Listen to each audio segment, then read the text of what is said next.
To ambush enemies, soldiers sometimes build a metal frame disguised with bark to look exactly like a tree.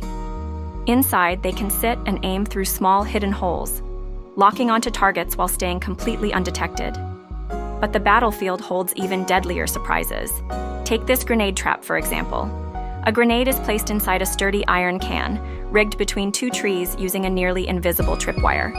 The wire connects to the grenade's safety pin, and the moment someone trips it, the pin gets yanked. Seconds later, boom. The enemy never sees it coming. One of the most shocking assassination devices? A pistol hidden inside a typewriter.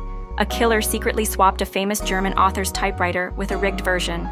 The trigger was connected to the number 7 key.